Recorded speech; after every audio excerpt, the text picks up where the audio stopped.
Happy weekend. Welcome back to another episode of Literally What. I'm so excited for you to be tuning in here with me this weekend. Hopefully you had an amazing week, and happy almost 2 weeks of everyone with their resolutions. If you're doing dry January, we're almost halfway there. If you had a little slip up anywhere with a resolution or habit or anything, do not let that stop your progress and your motivation, because we have the whole year to continue becoming a better version of ourselves. So hopefully 2025 is treating everyone really, really well. And if not, then, let's just hope for better times ahead. But I'm so excited to be back sitting in this chair chatting with all of you guys. We have a lot to catch up on. We have Golden Globes. We had the Traitors that just premiered a couple nights ago. So we will be getting into all of that. And yeah, just super excited to be back here with you guys. If you haven't already, make sure that you are liking the video. If you're watching on YouTube, I upload every single episode up on YouTube. So subscribe to that. Give it a thumbs up. If you're listening to this on Spotify or Apple, go ahead and give it a 5-star review. Unless you hated it, then just don't review it, I guess. Also, make sure you're following the Instagram, the TikTok, all of the housekeeping things. And yeah, without any further ado, let's go ahead and get into some hot gossip, hot take, stories, and advice that will have you saying literally what?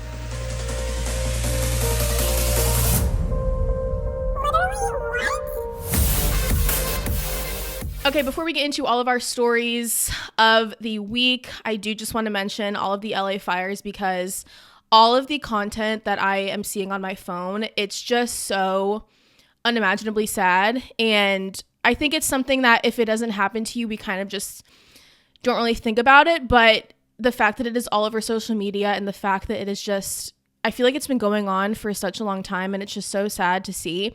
And I know a lot of people are just like, well, they're celebrities, so they can just build a new house. But there are so many other people who have been affected by this. Thousands of people, I'm sure, just a ton of people who, aren't these super rich celebrities that was where their livelihood and their home was. And to have it ruined, not only just to have a house that's supposed to be your safe space and where you raise children, where you had all these memories, but also just the keepsakes. I remember the one article I saw about Miles Teller's wife, how she wasn't able to save her wedding dress. It's so sad. Just have all my thoughts and prayers with everyone who has been affected by it, because I know there are so many people affected. And I know on social media, we see of a lot of just the celebrity houses that have been burned down, but it goes way far beyond celebrities, and it goes way far beyond money. And just prayers to everyone. And hopefully it ends soon. So not a great way to start off 2025, but it's been really amazing seeing everyone donating and just getting the word out about how people can get help out there. So very sad stuff to see, but life is unexpected. That is for sure. So anyway, with all that being said, we're going to jump into our first story, which is our Golden Globes recap, which if you did not watch the Golden Globes, you missed out, because let me just say, the host, Nikki Glaser, when I first saw her at the Tom Brady roast, I fell in love with her. She was so beyond funny. And I feel like a lot of times we just see men who are comedians, but the fact that she just kills it every time and made so many celebrities laugh, and she was just so confident. And if you guys remember the Joe Coy of it all, when he hosted, he sucked, was the absolute worst. But I think you could see the difference with him and her, how she was confident in her jokes, she kept going, and she really was performing in a way where she didn't really care if the celebrities were responding well to her or not, because I think the laugh track is just always just put in there for the audience like us at home to watch. So it was cool to see her just keep going, doing what she does really well. We saw a lot of celebrities laughing at her jokes, but I feel like everyone at home was really loving all of her jokes and really loving it. So yeah, just obsessed with her. She did amazing. The Golden Globes did ask her to come back and do it again next year, so good for her. I'm actually so excited. And she just had a lot of great jokes. I loved the Timothée Chalamet little roast, and then putting it to Adam Sandler. I loved, what else? Oh my gosh, she did so many. Oh, the Popular song. That was great. Amazing. Loved her dress. The Glenn Powell joke. I mean, it was so good. And I just know everyone at home was loving it. And she clearly killed it, because again, she's going to be there next year as well, hopefully. And good for her, honestly. I hope that this just helps her career even more. She went on the Howard Stern, I think that's the show she went on, and she said a lot of jokes that she was going to tell, but then ended up not, just because They were maybe a little bit too much crossing the line, and that was really funny. So definitely go check out that interview she did, because she's just funny. She's just really, really funny. And yeah, I loved it. I loved her hosting the Golden Globes. So let's talk about some of these celebs who were there. Miley Cyrus, my girl, she looked stunning. And it was so cool seeing her with Demi Moore, because they were in that LOL movie. That was like one of my favorite movies growing up. And also congrats to Demi Moore for getting her first Golden Globe. And it makes me want to see the Substance movie, but I've seen clips and I feel like it would really gross me out, because basically Demi Moore is the star and she wants to get younger, I think. And so she takes this substance it makes her turn into like this younger person. And there's another actress who plays her, but then it goes back and forth. And so basically, because she's taking the substance, it's taking parts of her. And then at the end, she just looks like this gross little bit. It's really gross, but it also was nominated for a lot, and I think it would be a really good movie to watch. So I might watch it, might not, but congrats to her for finally getting a Golden Globe, because she had never gotten one before, which is crazy to me. And then we had the Zendaya of it all. So Zendaya, first of all, let me just say, Zendaya and Selena Gomez with their hair were giving total old Hollywood vibes and looked stunning. I was obsessed. And she went without her man, which he said before that he, if it's not for him and if it's for Zendaya, like, he's going to let her do her own thing and he doesn't want to take the spotlight, which I think is really, really admirable and really nice of him. But also, I would want my partner with me walking on the red carpet for sure. But that's just kind of how the relationship works. Anyway, so all this buzz was going around because she walked in and had this giant ass rock on her ring finger, and everyone was saying, oh my gosh, are they engaged? Are they not? And, he wasn't there with her, so people didn't really know. And people were sleuthing, doing some digging, and they found the ring that was on her finger, and it was a $200,000 engagement ring. So everyone was like, okay, this is for sure. They're definitely engaged. And, then it came out the next day, all the tabloids, that they were officially engaged, and that is just so exciting. They are probably up there with one of my favorite Hollywood couples. They're my husband's favorite Hollywood couple, and they're just, I love them. I love that they're so private, and yet anytime you see them together, you can see the love that they have for each other and the respect they have for each other and how much he adores her. So I'm very, very excited for them, and I think it's really cool and special that they were able to kind of have that time to themselves. I think he did it between Christmas, New Year's, holiday time, which is such a magical time. So congrats to them. I'm so excited. And the ring is gorgeous. She looked gorgeous. And it was really cool seeing just that we got to see her debut her ring at the Golden Globes. So next we have, another one of my favorite little puns that Nikki Glaser did, which, okay, it wasn't my favorite because I think Benny Blanco gets crapped on a lot, but she did the whole Genie granted you a wish, so you're sitting here next to Selena Gomez engaged, and Selena was just kind of like mouthed like I was waiting for that one. I mean, you can't not do it because it's an easy little roast, but, they were just engaged, so, it was a good pun in a way, a good joke, but also, like, let them have their moment. Like, he gets it enough, you know what I mean? But she, again, looked stunning in the dress. She was giving old Hollywood with her hair and was obsessed. So I think that was pretty much the biggest thing celebrity-wise. Obviously, we had a ton of celebrities who were there, but that would take, forever if I went through every single person. But we're going to jump into some of the awards that were given out. Can I just say, overall, I really don't think they gave the right movies and TV shows and actors the award, because every single one I feel like that was handed out I had never heard of.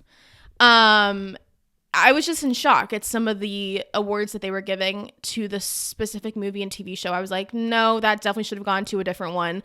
But let me know if that's how you felt. But the whole time I was like, who's picking these winners? Because that, compared to all the other nominees, is insane that that's the one you're going with. But whatever, I'm not a Golden Globe voter or whatever. So anyway, starting off with supporting female actor in a motion picture, Zoe got that for Emilia Perez.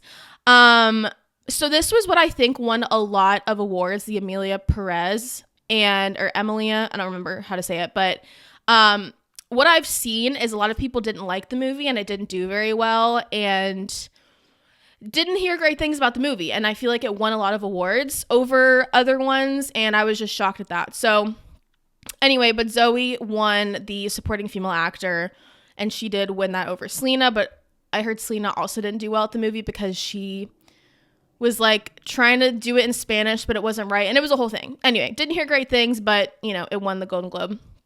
And then male supporting actor was Kieran McCulkin in the movie A Real Pain. We have our male actor in a TV series, musical, or comedy, Jeremy Allen White. He won that for The Bear. And The Bear last year, I feel like swept. I can't even talk right anymore. But got a lot of awards for that. So I wasn't surprised that he won for The Bear. But also, The Bear, if you've seen it, it is not a comedy. So I don't even know why it's in the comedy little section, because even at the award shows last year when it won all of them, it was in the comedy. I'm like, this is not a comedy. That's like saying the Titanic is a comedy. It's not. It makes no sense. It's a drama, but whatever. And then female actor in a motion picture was Demi Moore for The Substance, and I loved her speech. I thought it was really, really good. All right, then we have male actor in a motion picture, which was Sebastian Stan, A Different Man. Okay, this is the one that really pissed me off. Best animated picture, Flow. Okay, which I had never heard of, and that's besides the point. It won over Moana 2 and Inside Out 2. What? You're kidding me. That's ridiculous, but whatever.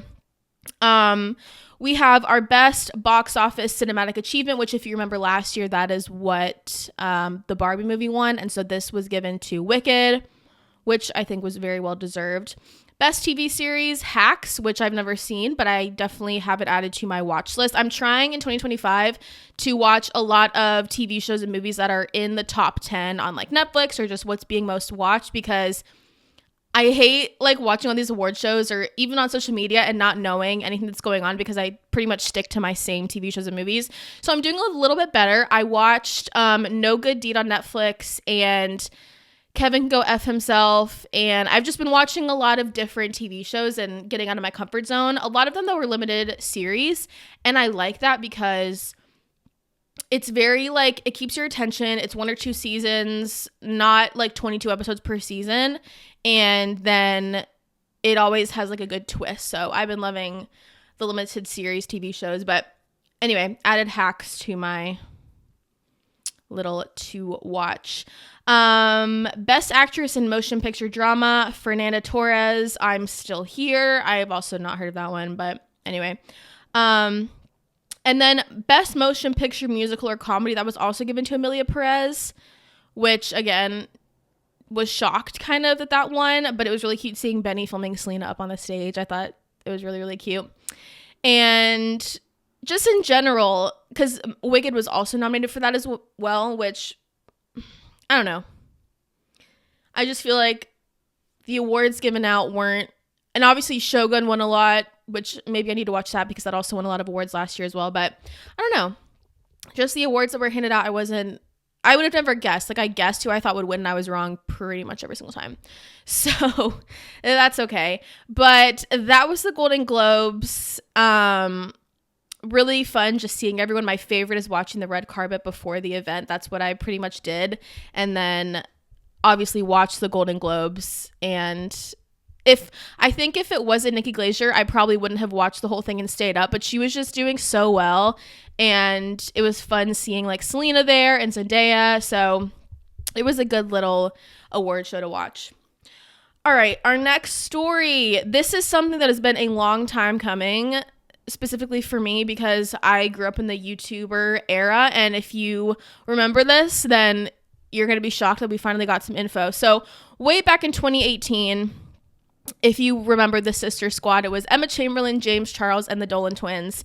And they started posting videos together. The Sister Squad, they would get millions and millions of views. They were so popular, and it was a super big deal. They have that really great video of them where they all pick out an outfit for each other, and that's the meme of James Charles running in the mall and then like falls down on his face. So good.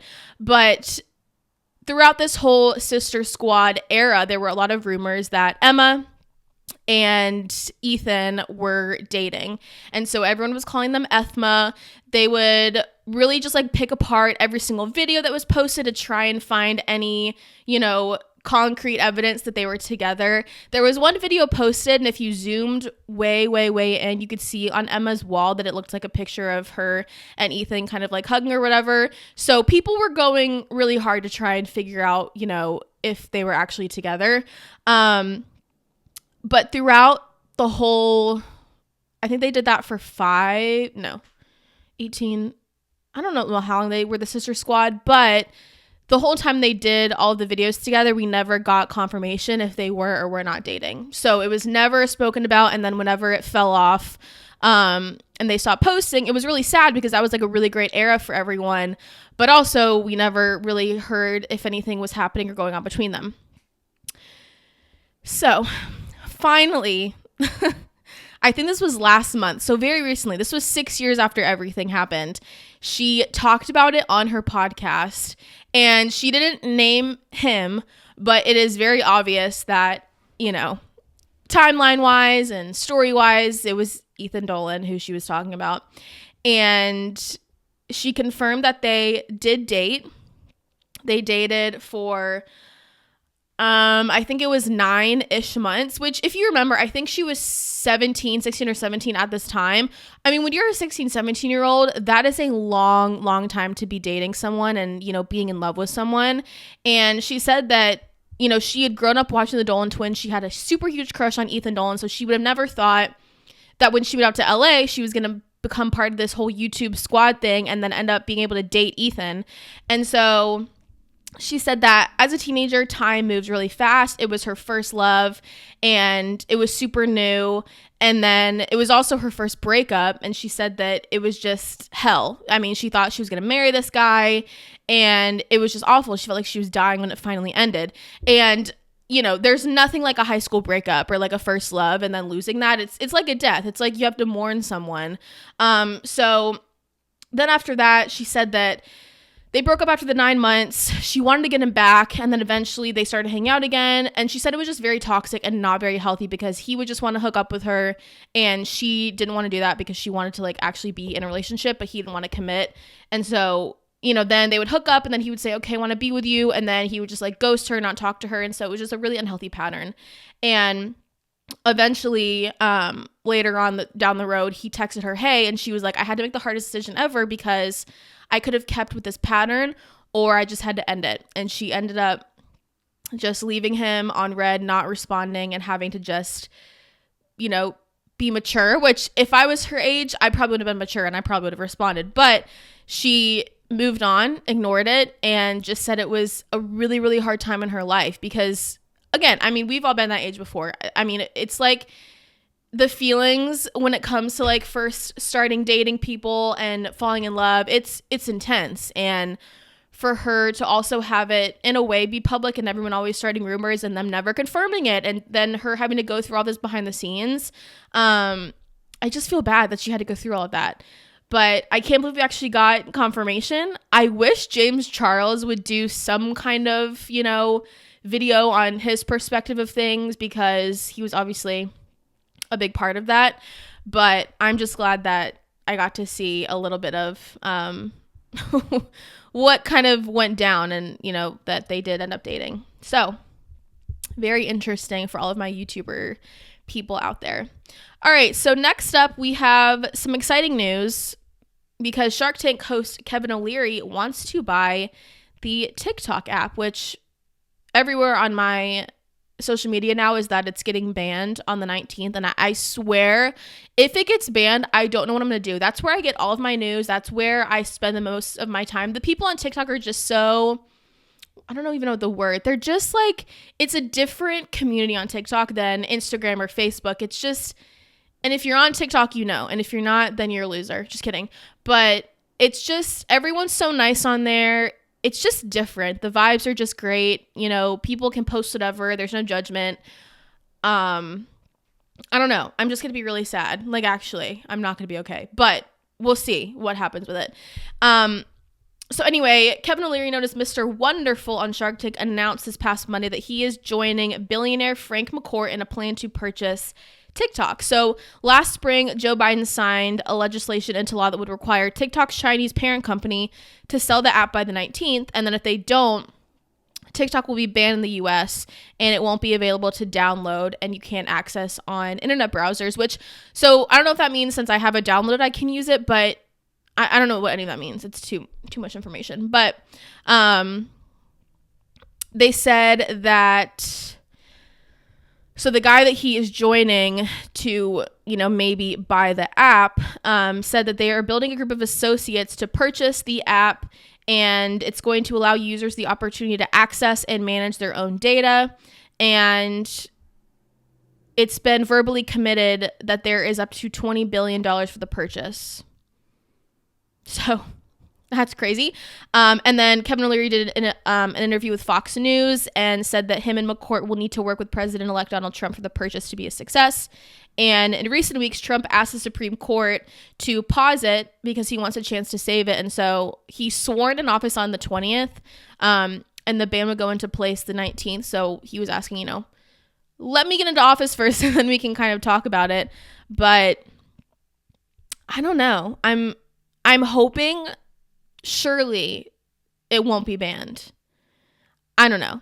But Kevin O'Leary said this isn't just about buying TikTok's U.S. assets. It's about something much bigger, protecting the privacy of 170 million American users. It's about empowering creators and small businesses. And it's about building a platform that prioritizes people over algorithms. So we will see if anything happens with this. And I'm just nervous because I love TikTok, you guys. It's my favorite place to go. So I don't know what I'm going to do with all that extra free time if it goes away. But I mean, TikTok is the best. It's the best app. It really is. And there's so many small businesses that are on there now. And I've bought so many things from TikTok. I'm not even kidding. I have one of my favorite shirts is from TikTok. And I'm going to be really sad if this goes away. I can't even think about it. But anyway, our next story, Allie and AJ, they went on the podcast Call Her Daddy. And if you don't know Allie and AJ, they were on Disney Channel. They were in Cowbells.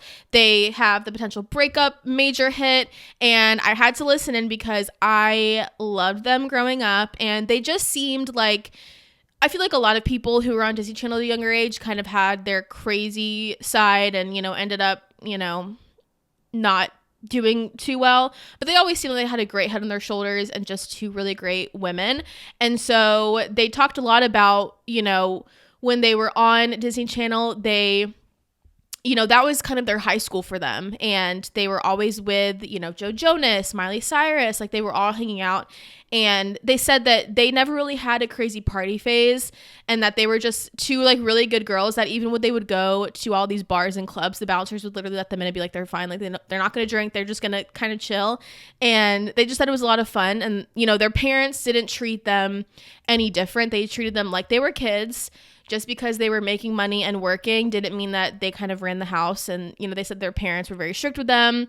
They couldn't go out and party until 2 or 3 a.m. like other people were doing. They were still treated like kids, which I think is really great because they turned out great, clearly. But two interesting facts we got from this interview. The first one was that AJ's first kiss was with Joe Jonas, which I think is so funny. And then also, Allie was offered the role of Hannah Montana. So when the pilot for Hannah Montana came out, she was offered it. And she said, well, what about, my sister, AJ? And they said, well, AJ can be Lily, the best friend. And eventually they said no because it would have been like it would have been Hannah Montana, and then Miley, and then Allie. Because, obviously Miley Cyrus played herself and Hannah Montana, but if Allie took the role, then it would have been like 3 people she had to kind of deal with. So, obviously Miley Cyrus was meant to have that role as Hannah Montana, but I didn't even know that it was even offered to other people on Disney Channel, but she got the offer and then just ended up not doing it. But it was a really good interview, just learning a little bit more about them and Disney Channel, and just a really good one. If you want something to listen to, definitely go listen into that podcast because it was really, really good. All right, so we have a little bit of update on the Craig Conover Paige DeSorbo split. Obviously, Paige announced on her podcast they broke up, but we hadn't heard from Craig, and he broke his silence on the breakup, you guys. And it was actually like, I was getting really emotional for him because it was just so sad. But he went on Instagram and posted an Instagram story. And he said, It happened right before the holidays. I was very shocked, and it's okay. It takes two people to be in a relationship, and you can't control other people. You only control how you react to it. Remember to be kind to Paige and me and yourselves and all that good stuff. He said, I'm still processing everything, which is normal. It was a 3-year relationship. It's your best friend who you talk to all day, every day, and then they're just gone. So, one day I'll be able to talk more on it. He said, it's just life. I have to take my own advice that no one is ever not better off after a breakup. So I guess that's something he says, that no one's not better off after a breakup. So now that he's going through a breakup, he's trying to take his own advice for that, which I guess is good. And he said, ending it on a positive note, I guess now I have to practice what I preach. Believe it. Truly have faith in God that everything happens for a reason. I love you all, and I'll see everyone on my travels. We got a lot coming up.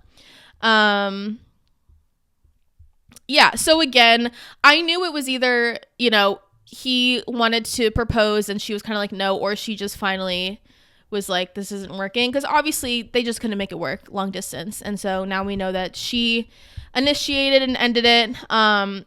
It does seem, though, that they are kind of both okay with each other. I think they knew it was the right move and the right choice for them. I don't know. I still can't believe that he was so ready and she knew that, and still, she did the right thing by ending it, but I think it just went on too long. And yeah, hopefully I can see him getting married right away, though. If he knows that's what he wants and he's at that age, I think we'll see him getting married and having a baby really, really soon. And I think Paige is just going to have fun now and live her life. So we'll see. All right. So next we have Austin Butler and KAIA Gerber break up after 3 years. And I feel like I've been seeing a lot of breakups recently, which I think is really, really crazy. But the model and Elvis star have split after 3 years of dating. They split at the end of 2024 before she rang in the new year on a trip to Cabo, where Austin was noticeably absent from photos. And they first got together back in 2021. They were visiting a yoga studio together, and just a lot of rumors, and they ended up dating for 3 years. But my thing is, I did not know the age difference of these two. So he's 33, she's 23. Okay, and if they were together for 3 years, that would have meant that they got together when she was 20 and he was 30. Okay, she's a model, she's young, and I just hope that she goes and has so much fun now that she's not with this 30-year-old man. I don't know. I just think when you're in your early 20s and to be in such a serious relationship, and obviously I know the age is just a number, but 20's young. Like, my frontal lobe isn't even developed yet. I'm not even 25. But like, for her to be single now, and she was with him for she was 20 to 23. Those are very formative years, your early 20s. So I'm happy for her that she's going to go off, and who knows who she's going to date next. We'll see. And who knows where Austin Butler's going to go, who he's going to date next. Kind of crazy to see. And also, I don't know. Him and Vanessa. Vanessa just broke my heart with her and Zach. And now, when her and Austin broke up, and now she's obviously married with a kid. But it's just so funny just seeing how celebrities specifically, it's just the dating is crazy, and how I feel like a lot of these Hollywood men just end like a great relationship and then they just date way younger, and it's like, what are you doing? Like, just stop. It's embarrassing.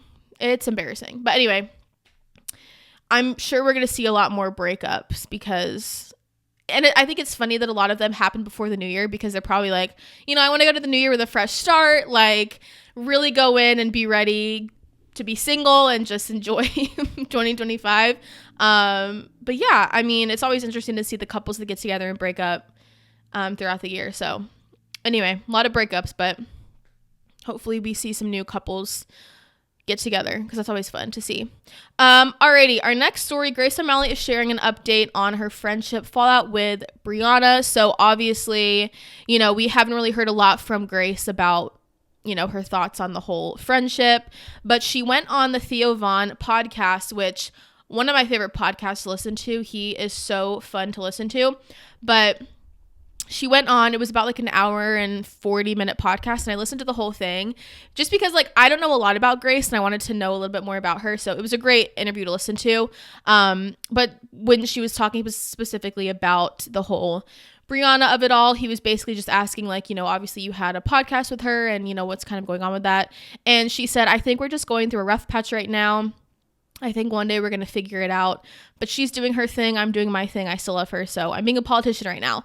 But just seeing the way that she spoke about the whole situation is so mature. And that's why when Brie was just like freaking spewing her mouth everywhere about Grace, it was just so gross. And like, you don't do that to someone that you knew since childhood, especially publicly, you know, when you're such like a very well-known person. But I just knew like, when Grace was being silent about it and then Brie was just talking all about it, that I know that Grace is going to be the bigger person. And if she does speak about it, it's probably going to be in a very nice way. Now Brianna was going on her podcast saying like, oh, I wish I didn't handle it publicly like that. And it's like, well, you did. And I told you, you know, well, not her, but originally I was like, she's going to regret how she handled it. And everyone was like, well, why isn't Grace saying anything? Blah, blah, blah. Grace is just like not offended. And it's like, well, Grace handles things in a very mature way. And it was even when the whole thing happened and Grace wasn't, you know, defending Brianna or whatever about the whole, what's his face name? Zach Bryan. And it's like, you know, you don't have to post everything on social media. You don't have to be loud and you don't have to try and talk to everyone because you have a big following, and you should, you know, maybe look at Grace and take a step back and be like, maybe I should just kind of, you know, have this and hold on to it and just not speak on it publicly and just think about it. And then maybe I'll speak on it in a mature way. So I think Grace handled it very mature.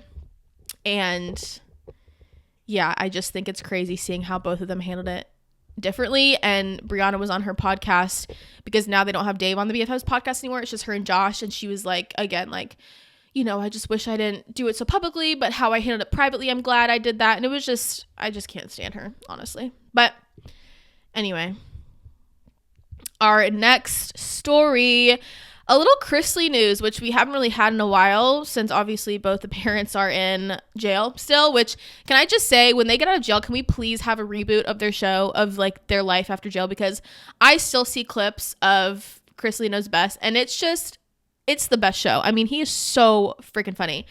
But anyway, Chase CHRISLEY was named as a suspect in an alleged simple assault at an Atlanta bar.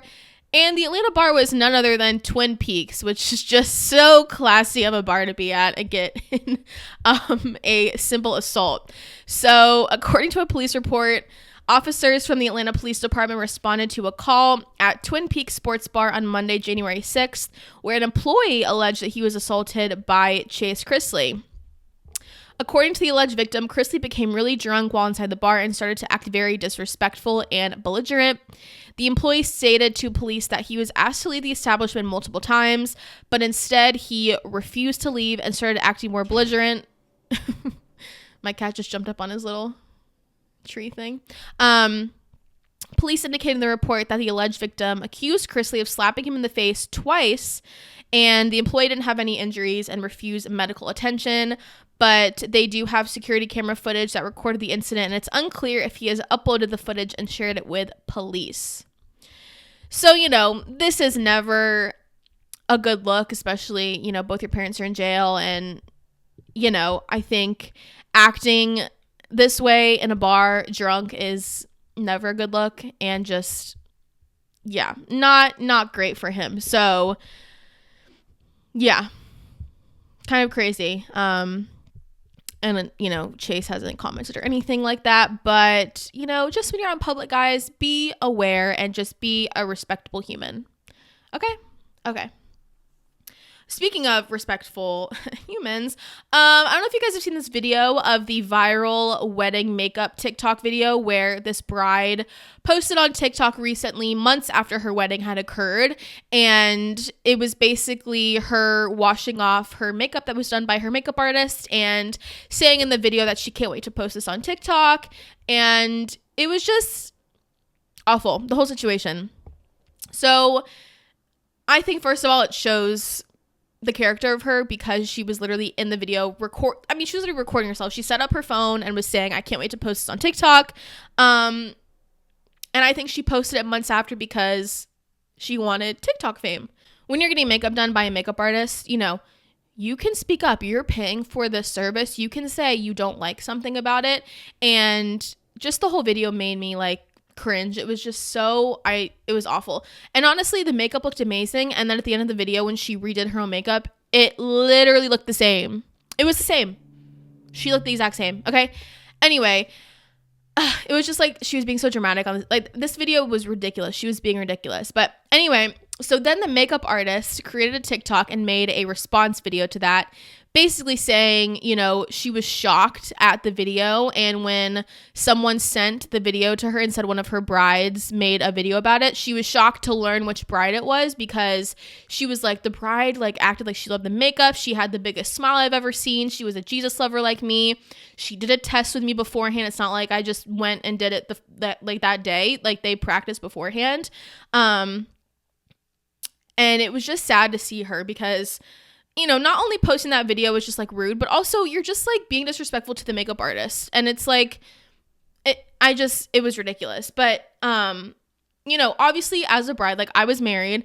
I did my own makeup because I don't trust anyone else to do my makeup. I had my makeup done once and I literally looked like the worst I've ever looked in my life. So I just know myself. Like, I like doing my own makeup because I know like my face. And anyway, so obviously she should feel beautiful. And if she didn't like her makeup, she had every right to like take it off. Like, whatever, do your own.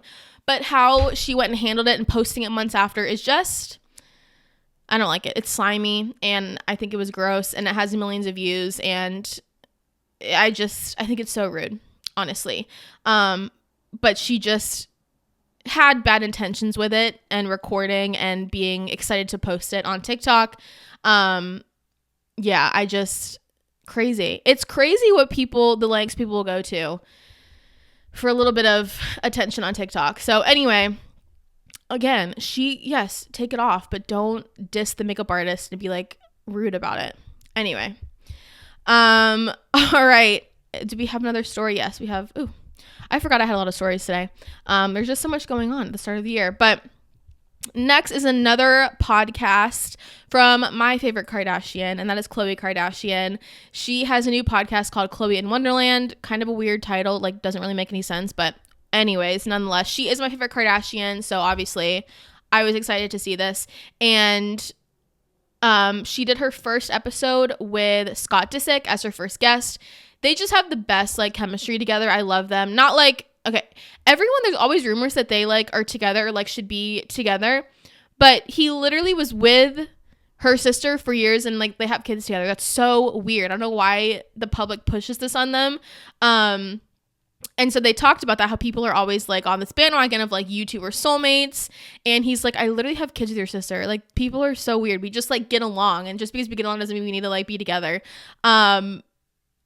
So yeah, it was just, that was funny because they've never really addressed it. Like, they address it sometimes on the Kardashian show, but just to kind of see them laugh about it and be like, I literally have kids with your sister. That makes no sense.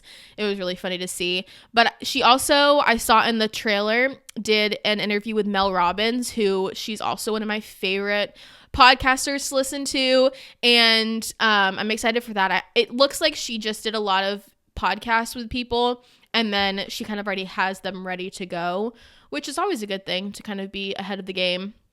So yeah, that was really exciting, and I just had to talk about that because I always think it's funny, like how everyone always is like, oh, y'all need to be together, blah blah blah, and it's like, no, that's actually really weird. Like, my kids are your nieces and nephews, so please please stop.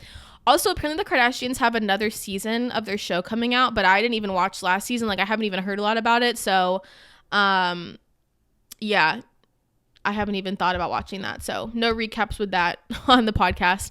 But our last story is a TV show recap, and that is about Traitors season 3. We did watch all 3 episodes, so I will be recapping all of the 3 episodes. So if you haven't watched them, you might just want to, end the episode and then come back when you have watched them. So if you're leaving, bye, and I'll see you next week. But Anyways, this is one of my favorite shows. It's so good. It's basically all these reality TV stars and celebrities that come together, and they basically 3 or 4, however many so, are picked to be a traitor, and then everyone else is a faithful, and they just kind of have to kill off or banish whoever they think is a traitor. It's kind of hard to explain, but it's also like once you watch the first episode, you're like, oh, okay. But I was really excited about this season because there were so many celebrities that I love.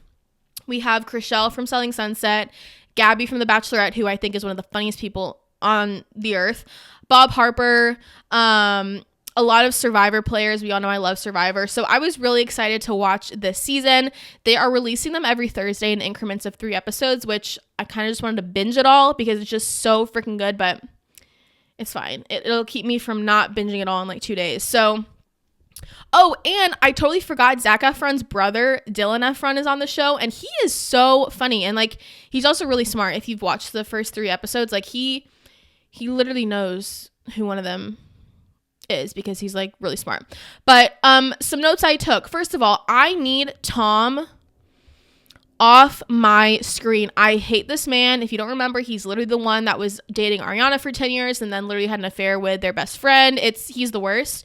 And of course they put him on the traitors because why not? He's a traitor.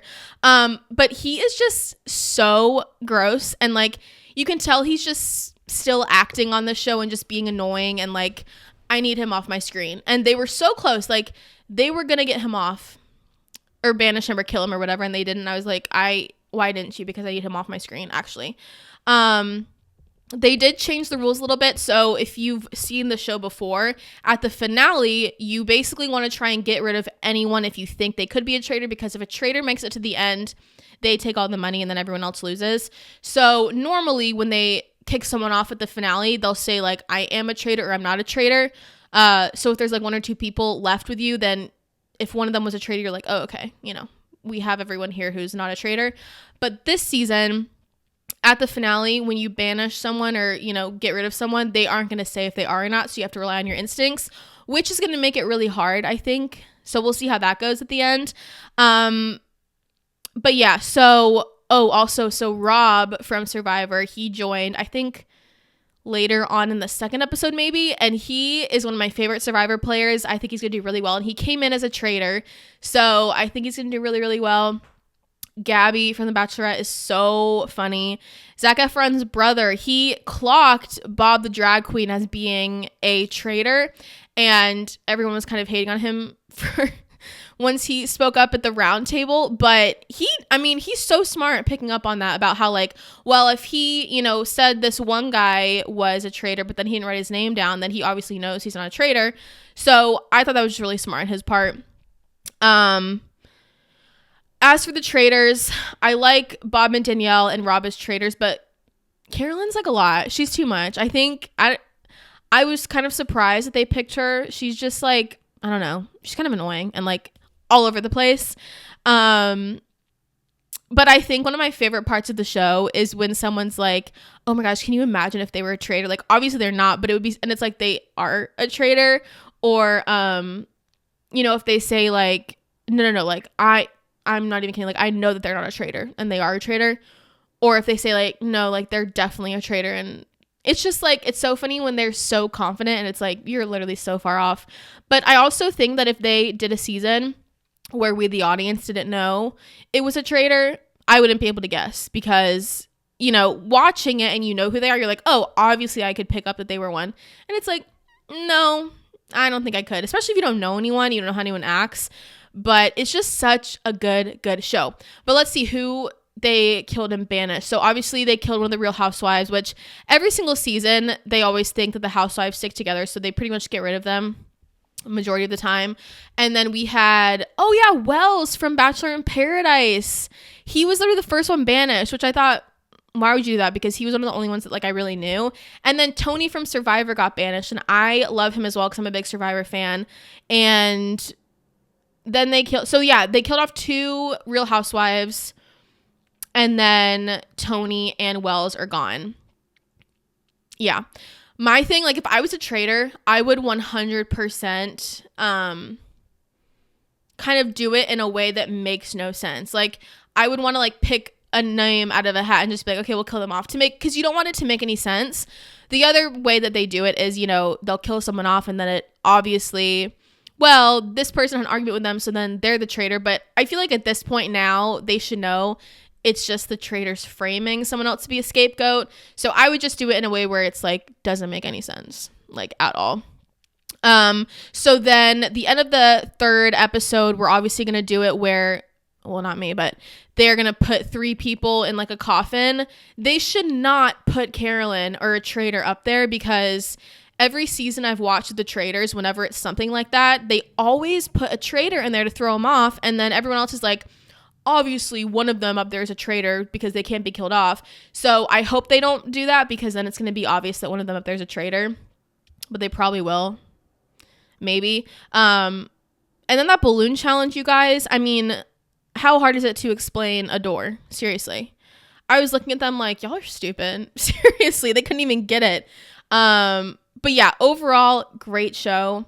This is already like such a good season. I love the cast and I love the challenges. I think the challenges are way more fun to watch. And I just hope they don't keep sending away like my favorite people, like the people that I actually know. And it's so funny watching with my husband because he doesn't know like anyone that's on the show. And I'm like, you are not fun to watch this with because you don't even know any of these people. So I'm trying to like explain who some of the people are, but it's just funny because he knows like none of them. And I'm like, you should know this person. You know this. You watch this thing. And he's like, no, I literally don't. He knew Zac Efron's brother because like he knew Zac Efron, but everyone else he like didn't know. And I was like, okay, this is embarrassing for you. But anyway, that is Traitors, the 3 episodes. It's just so good. Like, it's so good. And they all do so well because they're all like have been on a TV show before. So they make really great TV. And like a lot of it, yes, is really dramatic, but that's what makes it good TV and good television. So anyway, that is all for this week. I hope you guys enjoyed. Yeah. Anything else I have to say? I don't think so. Just make sure you're following everything. Instagram, TikTok, YouTube. Go subscribe on YouTube. I think I'm at 50 subscribers and I want to get to 100. Okay. So go subscribe. It doesn't even affect you. Like literally just like make an account and then just go hit subscribe and then like turn off your notifications so you won't even know. Like it won't even be like you're subscribed to me, you know? But yeah, love you guys so much. Thanks for always tuning in with me. Hopefully the resolutions are going well. And if not, who cares? No one really knows. You know what I'm saying? Just keep going. And yeah, love you guys. And I will see you next week for some more hot gossip, hot takes, stories, and advice that will have you saying, literally what? Bye, guys.